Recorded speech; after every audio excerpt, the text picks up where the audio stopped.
Welcome, everyone, to Meetings and Miles. I am Pamela Wilton, I'm business development consultant and writer. And I'm Mark Peters, a sales and marketing operations consultant. How have things been going with you, Pamela? They've been going well. I mean, we are in full summer mode, and it seems like there's something happening every day of the week, every weekend. This last weekend, we went to my hometown of Killarney, Manitoba. And it's an interesting one because there was a big outdoor concert event. The town is 2,500 and they get over 3,000 people to this The concert is country music. The headliner is Jade Eagleson, which I had not unfortunately heard of him before this evening that I went to, but I was there with family and friends. He's a super good entertainer. I think just it's the outdoor vibe, right? Like it's outdoor concert is just magical. It's summertime.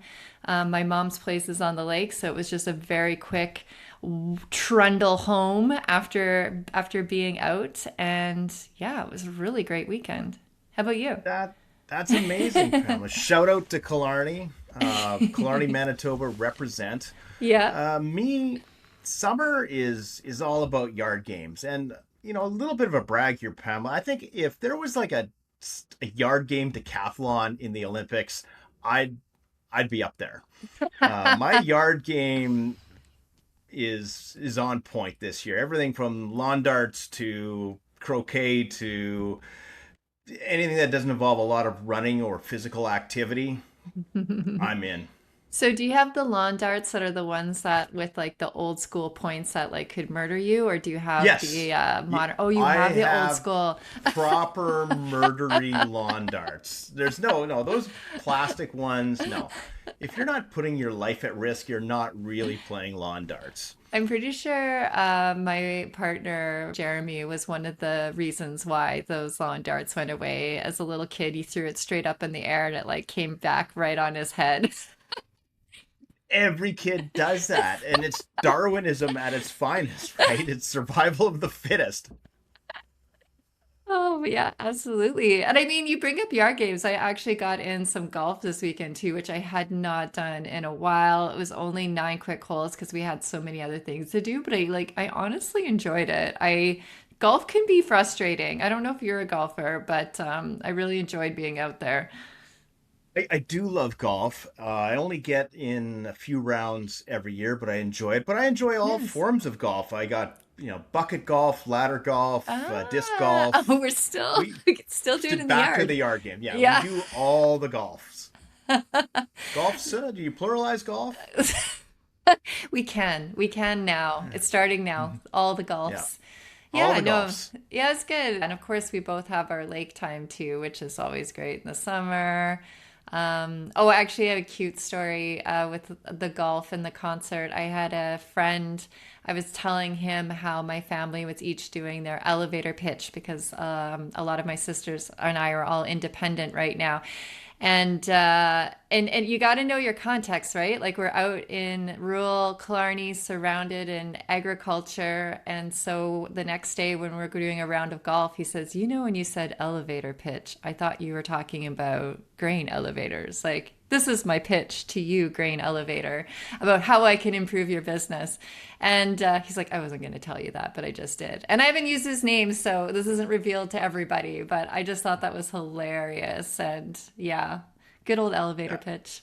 that's the best. And fun fact, Pamela can shovel hay with the best of them. A machine. Oh, yeah, like absolutely. That and pick up bales, square bales. Yeah. It's part of my skill set. The little known facts. And everybody needs skills. But you were in Web Summit Vancouver a few weeks ago. Let's talk about Yes. that a little bit. Yes, that was fantastic. It was my first event. I've been so many events, but this was my first time going as an entrepreneur. And it's a tech summit. It had a whole marketing summit side to it. It's pretty large, like over 10,000 people coming from all over the world. Tech is definitely the theme. AI was said in every single session. You would not want to make AI part of a drinking game. Or maybe you do. But yeah, no, it was a brilliant event. It had a whole side of showing startups from various stages, a lot of leaders in different tech companies or other organizations with tech implications. And it was, yeah, it was really great. A really good vibe, lots of networking opportunities, and definitely a lot of really great sessions to learn from. What's one awesome thing you learned from Tech Web Summit? Yeah, it was repeated over and over again, but there was this whole component of figuring out where AI has its place.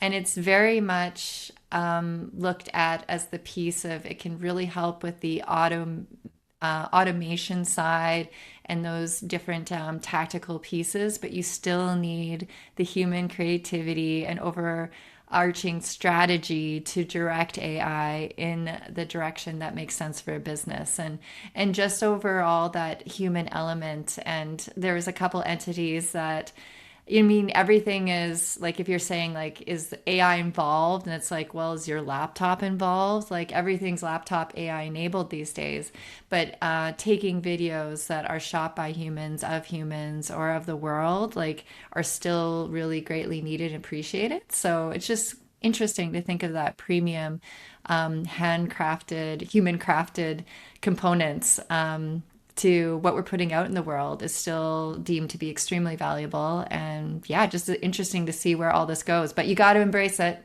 You got to embrace AI. It's You definitely, do, yeah. you can't put your head in the sand for it. So yeah, it was very cool. What shocks me about AI is just how quickly some of the video creation capabilities are getting. Like, have you seen the cat diving Olympics AI videos on YouTube? I have not. Oh, go look it up. There's somebody made this like Olympics of cats diving off diving boards, and it is hilarious. I cannot get enough of this. It's funny, like, I don't know if you've seen the one where it's like Bigfoot, but he's like talking like a bro and he's like got like the selfie cam and he's like, I'm tripping. I don't know. It's really real. It's really fun. I mean, AI as an entertainment is definitely you can't miss for that for sure.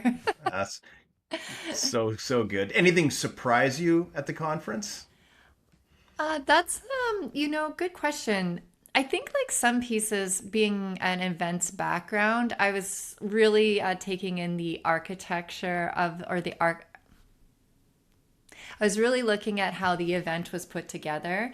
And there was some pieces of it from a networking side. They'd have these different meetups with specific interests, and everyone would descend on the spot. But they really made these small little piece like these little footprints for people to go in so you were just crammed like super face to face to like talking digital marketing with somebody else in the field and it just was like a little bit tricky to help facilitate those. I did meet some interesting people and definitely I like the whole overall concept of it. But yeah, just to be able to have people mix and mingle and all the presentations were very back to back, like they were 20-minute sessions. So sometimes it felt like too quick, like you wanted to dive deeper into it.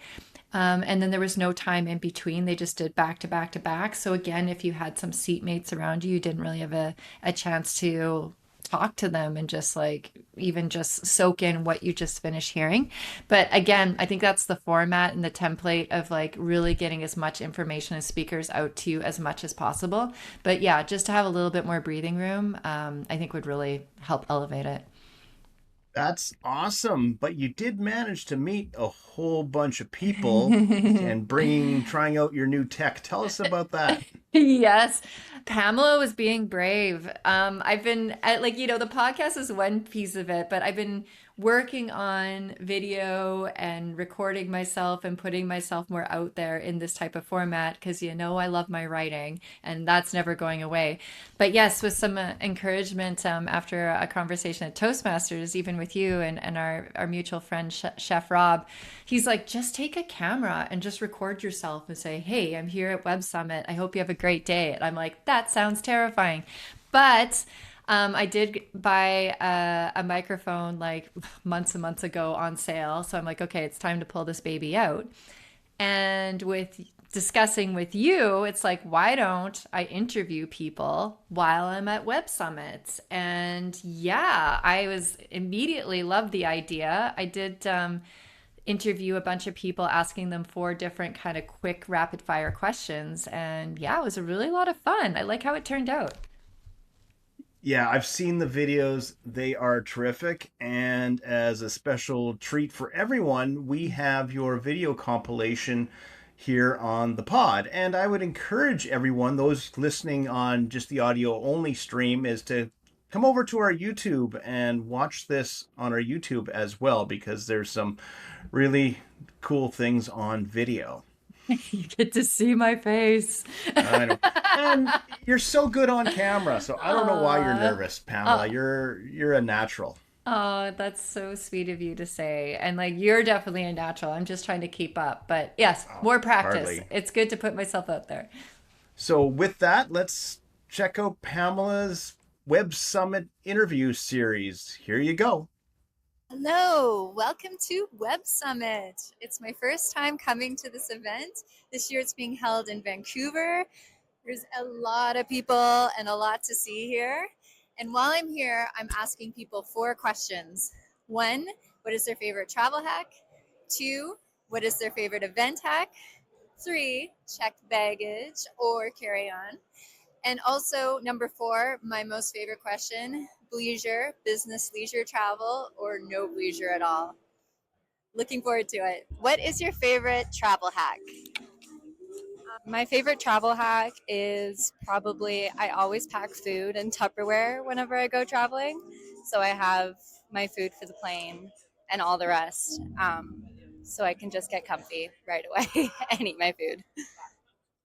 My travel hack would be to try different VPNs when trying to book your flights. So, especially if you're traveling like overseas, trying to change your VPN so that it's not either the country from departure or return, because doing that you have more chances of getting cheaper flights. When I pack, I get all my outfits out so I can see what things go together. I didn't do this for the longest time and had the most random stuff. So now it's outfits on the bed. I love to basically prep everything for security. So I keep my liquids bag at the very top of my backpack. And so that way I'm in and out of security in seconds. My favorite travel hack is, especially when you're traveling with a partner or someone on the same flight ticket with you, what we do is we always book seats in the aisle and the window. And in that way, there's like a 70% chance that you are going to have what you call a poor man's first class. And the middle seat will be empty and you have the row to yourselves. Always save time for a sandwich. My favorite travel hack is either while I'm traveling with somebody or by myself is to pick a row that already has somebody in the window, and I pick the aisle and closer to the back of the plane, because as they fill the plane, the middle seats get filled last from the front to the back. So there's a better chance you'll get an empty seat next to you. I bring 4 Ziploc bags that are, I think, the large size for my family, and each one has their swim attire in each. And then you just go in your change room, do your thing, put your regular clothes in.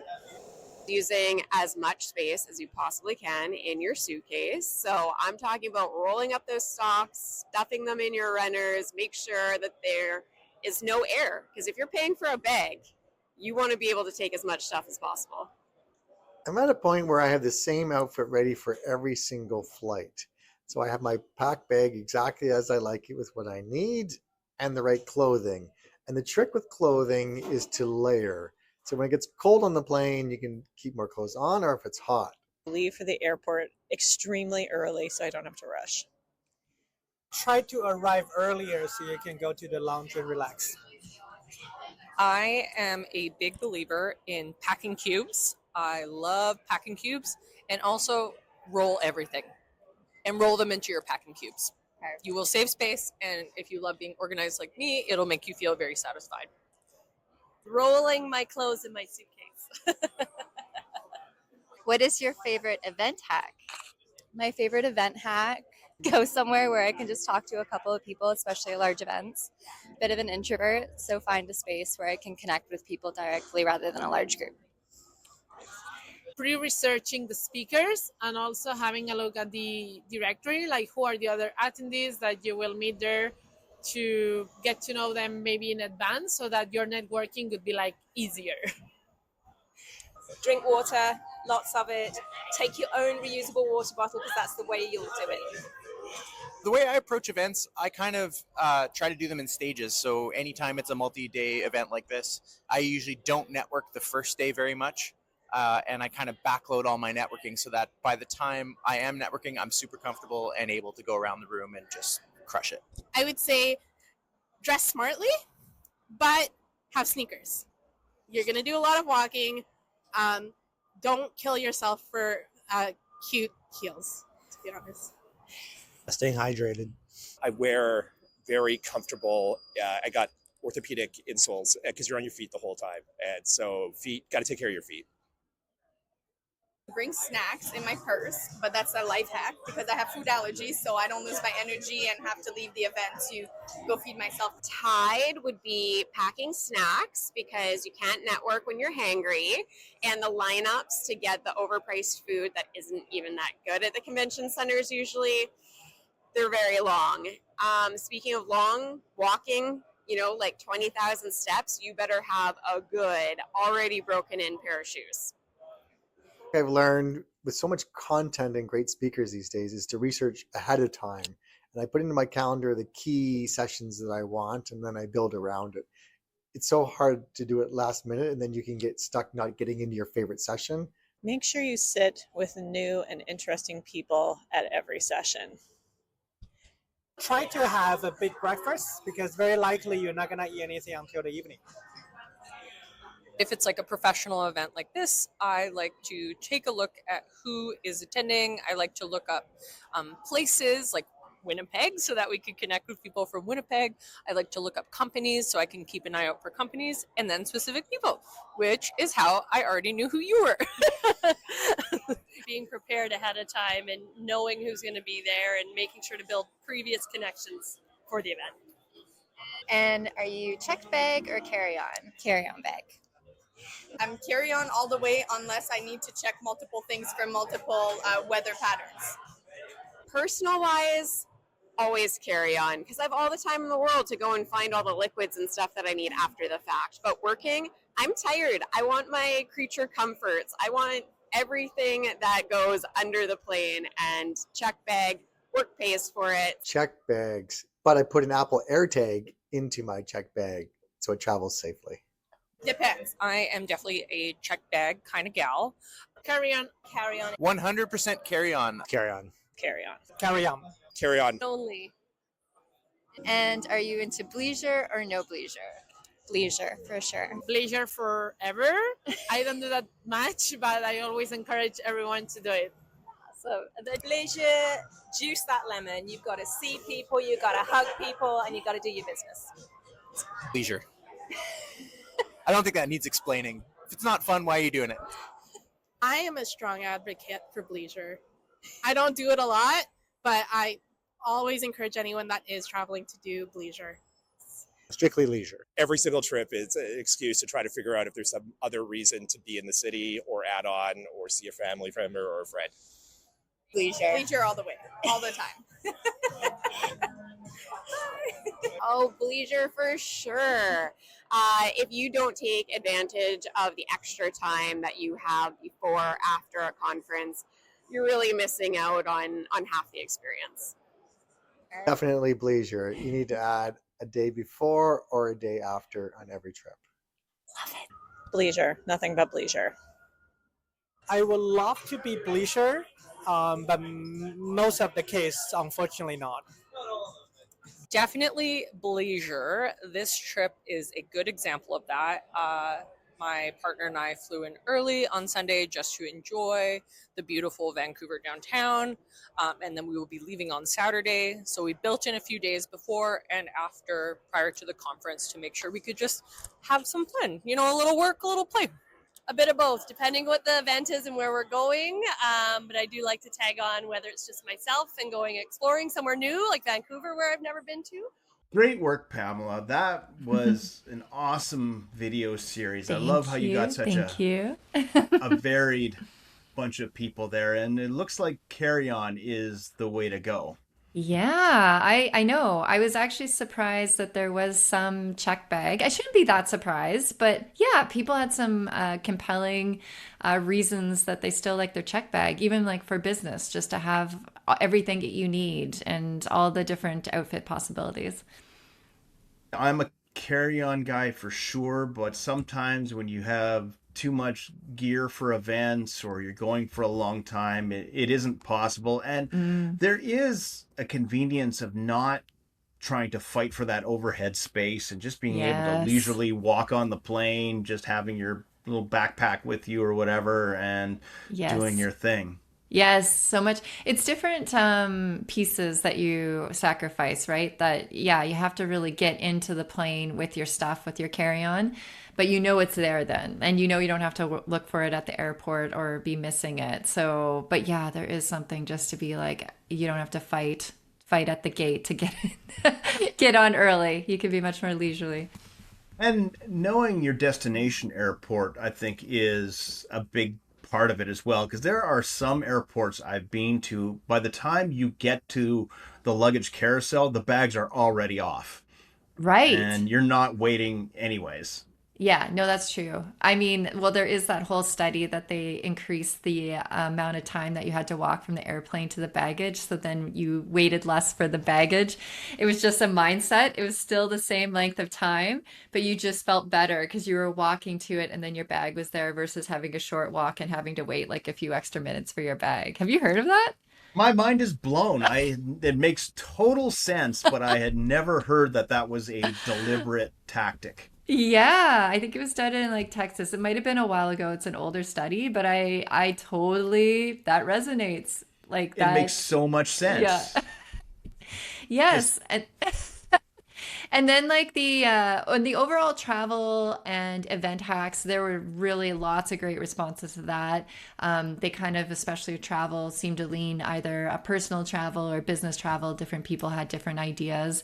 There was that consistency with packing and packing cubes and everything like that, which I know resonates with the two of us. for sure. And you did the whole Bleisure thing just to trigger me, didn't you? Hey, there could have been someone that agrees with you, that no to Bleisure, but yeah, everyone was. It was interesting, though. I will say there was lots of people, and maybe this alludes to some of your feelings too. There was a few people saying yes to Bleisure, but not necessarily getting the opportunity to. Like they're not necessarily, yeah, believer in the concept, but not able to or haven't done it. Yeah, and that's where I land. Like, I think it is an amazing concept if you can do it, but for people with busy work lives and people who travel a lot, like I want to know how many of those people actually are on the road, 3, 4 months of the year, and would that change their answer if they were? Because it's just not, in my opinion, still a reality for the true road warriors. Yeah, if you're going on a trip, a couple business trips a year, perfect, take some extra time.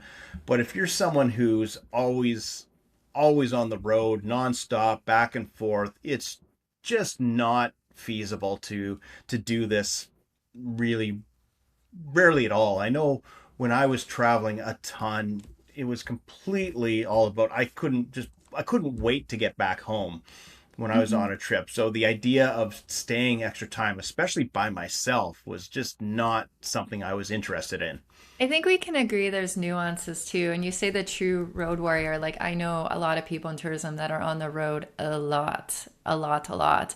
But with that too, and maybe they're not going as far as you used to do with your travels, it's maybe more North America and Europe. But just having that ability, like if you're going to somewhere for 4 days overseas and then you're trucking back and then maybe hitting the road again after the weekend, like just having an extra day either end to like get into the time zone to distill for a second, And I mean, it depends on your life situation too. Maybe you're rushing back to see your family, or yeah, there's lots of different nuances to it for sure. And it depends on the destinations that you're going to as well too. There's some that you might want to stay an extra moment to soak it in. But I mean, the trends don't lie at the end of the day, Mark. It's not going down, it's going up. It's yeah, all the data's there. No, the data. Data. I've been to Egypt 3 times. I've never seen the pyramids. That's got to be some sort of record. It's just That feels it's sad. never worked out because Yeah. it's just been too busy with my travel, and there's too much follow up to do when I get home. There's lots and lots on the go. So Yeah. maybe one day I'll see the pyramids. Who knows? Yeah, and like the last thing too, and I mean, I do feel bad that you've made that trip a few times and haven't seen the pyramids, but I also feel like it's your definition of bleisure. Like I saw recently, workcation is when you're an entrepreneur going on vacation, but you're still working, and then bleisure is when you're going on business, but you infuse some leisure, or you would call it reverse bleisure for the workation. Oh, there's so much ways you could go with this. Is there interbleisure? Interbleisure could be, but I think to me, it's just the overall spirit, and I think we'll both agree this will be our common ground of just making the most of any destination that you're in, and even if it's if you have to over a weekend, and you're working on both sides of it, like how do you capitalize on that weekend to take in the local culture, the culinary scene, maybe go on a side adventure or quest. I think that's just like the biggest piece in all of this is the overall spirit of business travel and being able to leverage it to the most. Okay, well, there you go then. But again, awesome job doing your Thank interview you. series. I appreciate that. I appreciate the push that you gave me to do it too. Thank you. So, Pamela, where can the good people find us? Yes, you can please come visit us on our Meetings and Miles LinkedIn page, Instagram, and yeah, you can check out our personal accounts, and we'll include all the links in the show notes. Have a great rest of the day, everyone. Safe travels. Bye.